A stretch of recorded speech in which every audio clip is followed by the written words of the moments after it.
اعوذ باللہ من الشیطان الرجیم بسم اللہ الرحمن الرحیم الشہر الحرام بالشہر الحرام والحرمات قصاص فمن اعتدى علیکم فاعتدوا علیہ بمثل ما اعتدى علیکم واتقوا اللہ واعلموا ان اللہ مع المتقین۔ پیچھے بات یہ ہوئی تھی کہ آقا علیہ الصلوۃ والسلام 6 ہجری کو جب عمرہ کرنے کے لیے تشریف لا رہے تھے تو کفار مکہ نے حدیبیہ کے مقام پر اپنے بندے بھیجے اور ان کو یہ کہا تھا کہ آپ اگلے سال تشریف لائیں۔ ٹھیک ہے، تو آقا علیہ الصلوۃ والسلام جو ہے پھر وہ 7 ہجری کو جو ہے وہ عمرہ قضاء کے لیے پھر تشریف لائے۔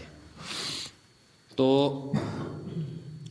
جب صحابہ کرام آنے لگے تو ان کے دل میں یہ خیال تھا کہ اب ظاہر ہے کیونکہ ہم تو جا رہے ہیں، احرام باندھا ہوا ہے اور ہم تو جا رہے ہیں عمرہ کرنے کے لیے، حج کے لیے، ہم عمرے کے لیے جا رہے ہیں، اگر کفار نے یہ کر دیا تو پھر کیا بنے گا؟ اگر انہوں نے جنگ کر دی، انہوں نے آگے سے حملہ کر دیا تو پھر اس کا حل کیا ہوگا؟ اور دوسری بات یہ تھی کہ دور کفر کے اندر بھی 4 مہینے تھے جن کا احترام ہمیشہ سے ہوتا آیا ہے اور اسلام نے بھی ان کا احترام اسی طریقے سے باقی رکھا ہے۔ 4 مہینوں کا، ذی القعدہ، ذی الحج، محرم اور رجب، یہ 4 مہینے ہیں۔ ان 4 مہینوں کا احترام کفر کے دور میں بھی ہوتا رہا ہے اور اسلام نے بھی ان 4 مہینوں کی جو عزت ہے وہ بحال رکھی ہے۔ ٹھیک ہے، اسلام سے پہلے بھی ان 4 مہینوں کے اندر کوئی جنگ نہیں ہوتی تھی، ان 4 مہینوں کے اندر آپس میں لڑائیاں ختم کر دی جاتی تھیں۔ ٹھیک ہے، ان کی حرمت اور عزت کی خاطر تو اسلام نے بھی پھر وہی حرمت وہی عزت جو ہے وہ ان 4 مہینوں کی باقی رکھی ہے۔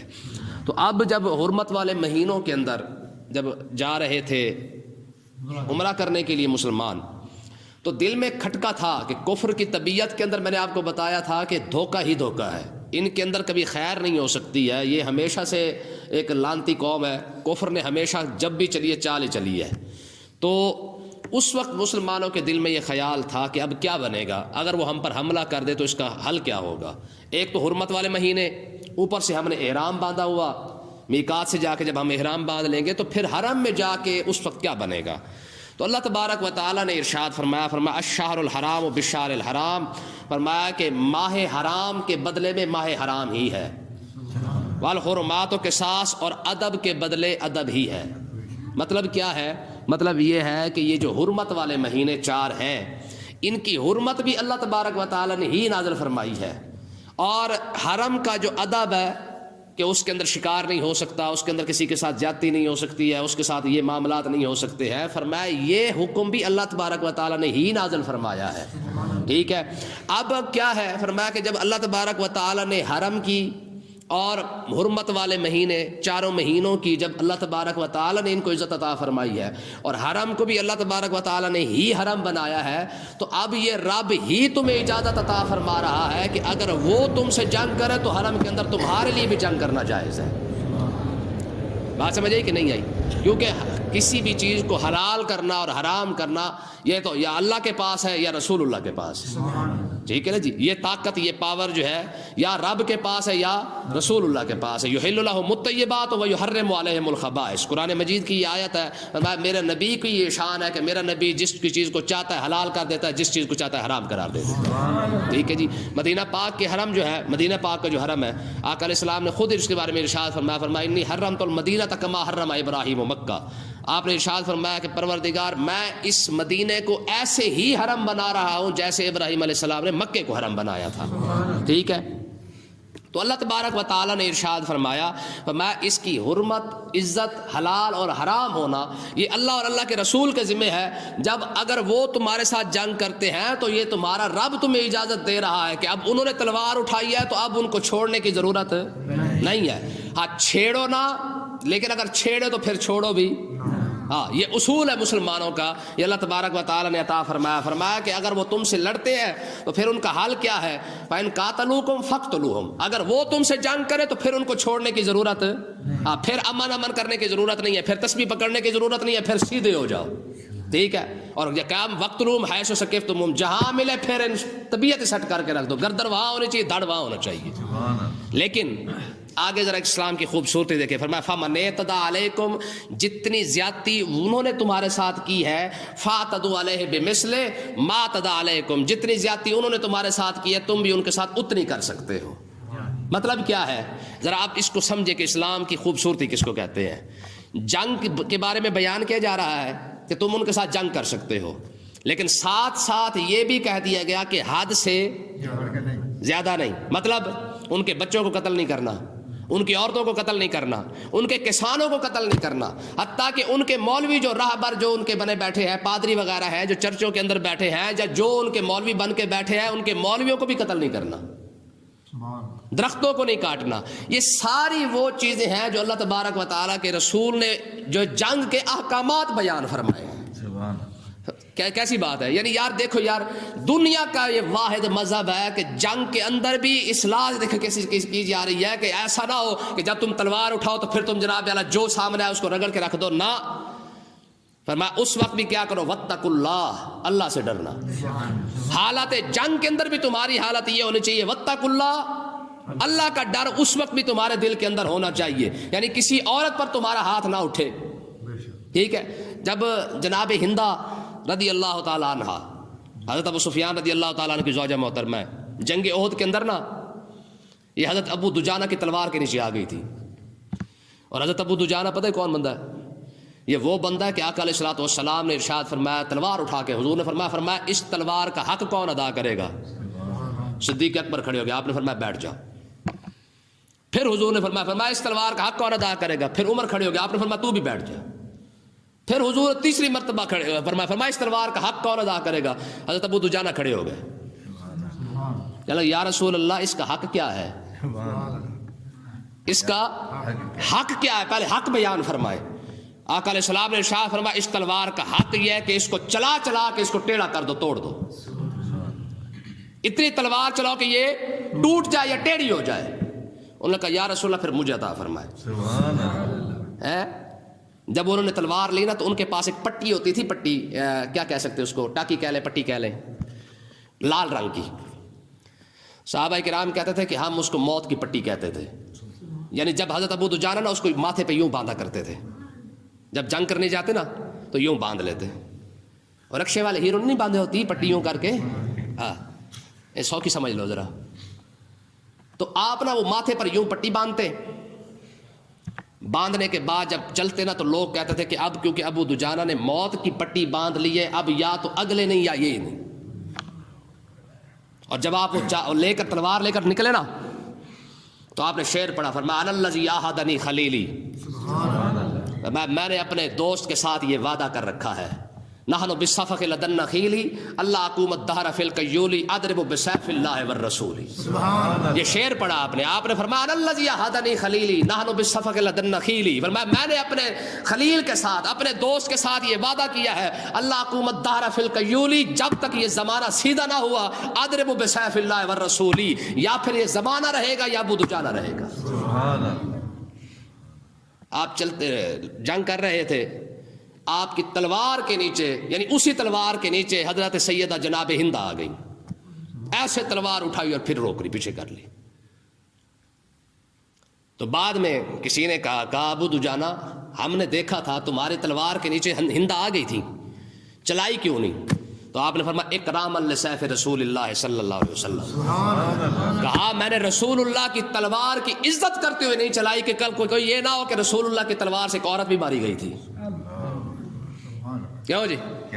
اکراما لسیف رسول اللہ صلی اللہ علیہ وسلم، میں نے رسول اللہ کی تلوار کی عزت کرتے ہوئے نہیں چلائی، ٹھیک ہے جی۔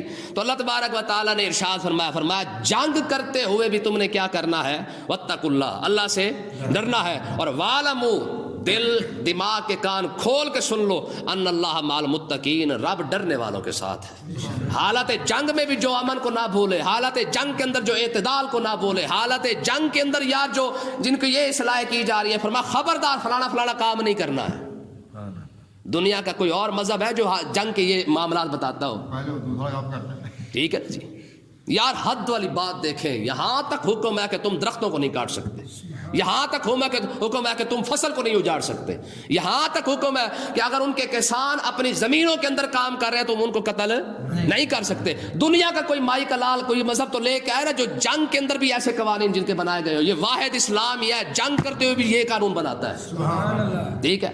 پھر بھی لوگوں کو سمجھنا ہے جی، ٹھیک ہے جی، لوگ اب بھی ان کو امن والا سمجھتے ہیں جنہوں نے 6 کروڑ بندہ مارا ہے، امریکہ نے 6 کروڑ بندہ مار رکھا ہے، ٹھیک ہے نا جی، اور لوگوں کو ابھی ہے جی بہت وہ چنگے لوگ ہیں جی، اور پھٹے منہ ان کے چنگے ہونے پر بھی اور ان کے غلاموں پر بھی۔ آگے دیکھیں جی، فرمایا وانفقوا فی سبیل اللہ، فرمایا اللہ کے راستے میں خرچ کرو، کیونکہ جہاد کی بات ہو رہی ہے تو جہاد کے باب کے اندر یہ الفاظ آئے ہیں، فرمایا انفقوا فی سبیل اللہ، جہاد کے اندر کیا کرو؟ پیسہ خرچ کرو، ولا تلقوا بایدیکم الی التہلکہ، اور اپنے ہاتھوں سے اپنی جانوں کو ہلاکت میں نہ ڈالو۔ مطلب کیا ہے؟ مطلب یہ ہے، حضرت ابو ایوب انصاری رضی اللہ تعالیٰ عنہ فرماتے ہیں کہ یہ آیت ہمارے حق میں نازل ہوئی ہے۔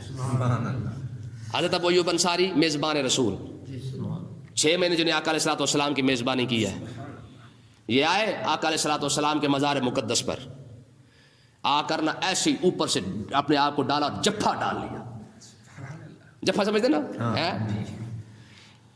اور منہ جو ہے وہ آقا علیہ الصلوۃ والسلام کے مزار مقدس کے ساتھ نہ رگڑنے لگے، اوپر سے مروان آ گیا، اسے پتہ نہیں تھا یہ کون ہے، تو اس نے کہا تدری ما تصنع، فرمایا بابا اور یہ کیا کر رہا ہے، تو جانتا تو کیا کر رہا ہے؟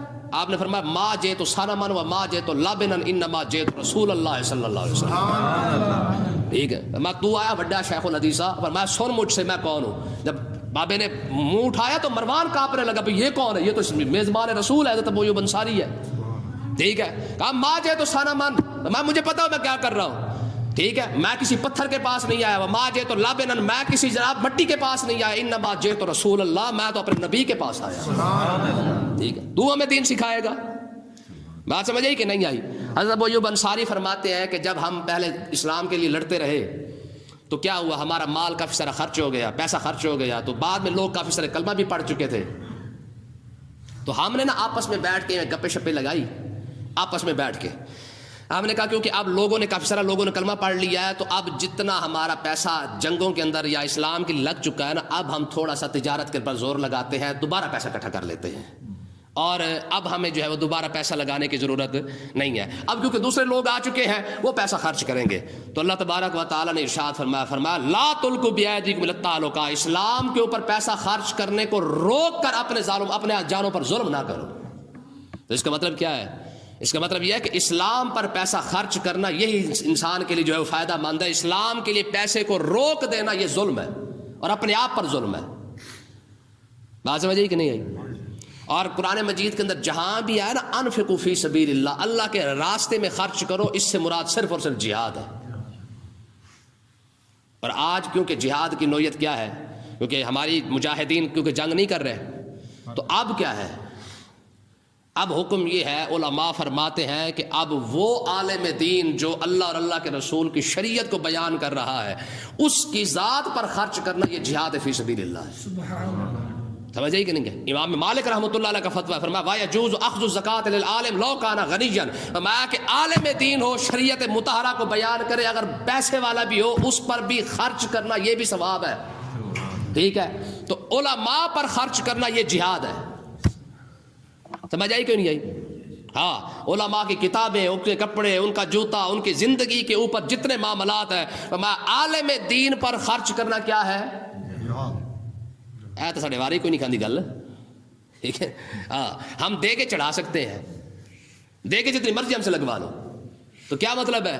فرمایا کہ آج کے دور کے اندر سب سے بڑا جہاد ہے عالم دین کو سپورٹ کرنا، ٹھیک ہے؟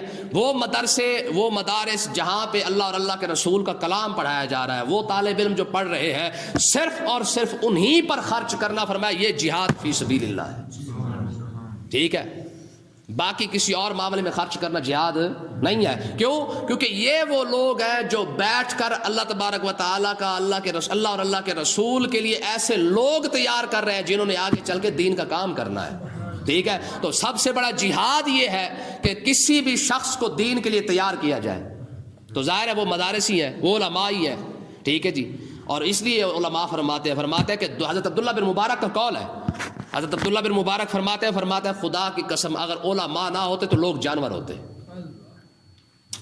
کتنی بڑی بات ہے، علماء نہ ہوتے تو لوگ جانور ہوتے. فرمایا یہ تو علماء ہی کی مہربانی ہے جنہوں نے جناب اللہ لوگوں کو انسان بنا کے رکھا ہے. آج بھی دیکھ لے کہ ایک چھوٹی سی سکولی کے اندر نا، سکولی کے اندر بغیر فیس کے پڑھ نہیں سکتے ہے جی. اکیڈمی کی فیس وکھری ہے اور سکول کی فیس وکھری ہے. واحد آج کے دور کے اندر بھی یار جہاں پہ مہمان کو ایک وقت کا کھانا کھلانا مشکل ہے، آج بھی مدارس کے اندر جناب سینکڑوں طلباء، ہزاروں طلباء ہیں جو مدارس کے اندر 3 ٹائم کا کھانا بھی کھا رہے ہیں، ان کو تعلیم بھی فری مل رہی ہے. کوئی مائی کلال کھلا کے دکھائے نا 2 بندوں کو کھانا کھلا سکتا ہے؟ آپ مدرسوں کے اندر چلے جائیں، آج بھی مدرسوں کے اندر ہزاروں طالب علم ہیں جو جناب 3 ٹائم کا کھانا کھا رہے ہیں. نہیں تو یہ جہاد نہیں تو کیا ہے؟ مجھے ایک بندے نے نا فون کر کے کہا جی یہ جو جگہ جگہ پہ چندے کے لیے باکس رکھے ہوئے ہیں دعوت اسلامی والوں نے، یہ تو کوئی طریقہ نہ ہو ہر جگہ پہ کھڑے ہو کے مانگنا شروع کر دے. میں نے اسے کہا، میں نے کہا ایمانداری سے مجھے ایک بات بتا، انہوں نے جگہ جگہ پہ چندے کے لیے باکس کیوں رکھے ہیں؟ اپنی ذات کے لیے رکھے ہیں؟ یہ نوبت کیوں آئی ہے؟ میں اس لیے بار بار کہتا ہوں کہ یار اگر ہم نے کبھی اسلام کا حق دیا ہوتا تو مسجدوں کے اندر جمعے کی نماز پڑھنے کے بعد ہمیں کبھی جھولیاں نہ پھیرنی پڑتی. کیوں پھیرنی پڑی ہے؟ کیوں جناب یار اسپیکر کھول کے ہمیں مانگنا پڑا ہے؟ کیوں اسپیکر کھول کے نعتیں پڑھ کے جناب ہمیں چندہ اکٹھا کرنا پڑا ہے؟ اس کی وجہ یہ ہے کہ ہم نے اسلام کا حق جو نہیں دیا.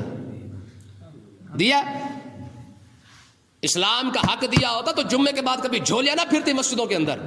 اسلام کا حق دیا ہوتا تو کبھی جناب والا دکانوں پر جا کے چندے کے وہ نہ رکھنے پڑتے.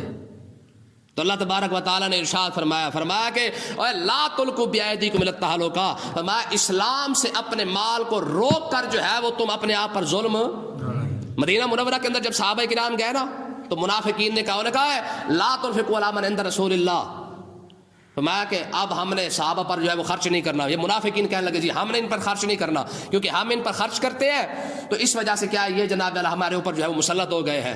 تو اللہ تبارک و تعالیٰ نے کیا فرمایا انفقوا مما رزقناکم من قبل ان یاتی احدکم الموت. فرمایا انصار صحابہ منافقین کہہ رہے کہ ہم نے خرچ نہیں کرنا صحابہ پر اور رسول اللہ پر، تم خرچ کرو اللہ تبارک و تعالیٰ تمہیں اجر عطا فرمائے.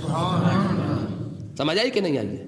تو اللہ تبارک و تعالیٰ نے ارشاد فرمایا وَأَحْسِنُوا، فرمایا نیکی کرو، ان اللہ یحب المحسنین، رب نیکی کرنے والوں کو پسند کرتا ہے. نیکی سب سے بڑی نیکی کیا ہے؟ پیسہ خرچ کرنا. اور پیسہ کہاں خرچ کرنا؟ صرف اور صرف علماء پر یا مدارس. اور میں حقیقت آپ کو کہہ رہا ہوں آج کے دور کے اندر صرف یہی ایک جگہ ہے جہاں پہ آپ کا صحیح پیسہ لگ سکتا ہے، یا علماء پر لگ سکتا ہے یا طالب علموں پر لگ سکتا ہے. بس اس کے علاوہ کسی دوسری جگہ پہ پیسہ نہ لگائے. خاص کر مزارات پہ خدا کا واسطہ تھوڑا سا ہاتھ اٹھائے ذرا. ٹھیک ہے جی. آپ حیران ہو گئے داتا صاحب جا کے لوگ بلیک چیک پھینک کے آتے ہیں، ٹھیک ہے بھی اپنی مرضی سے بھر لو.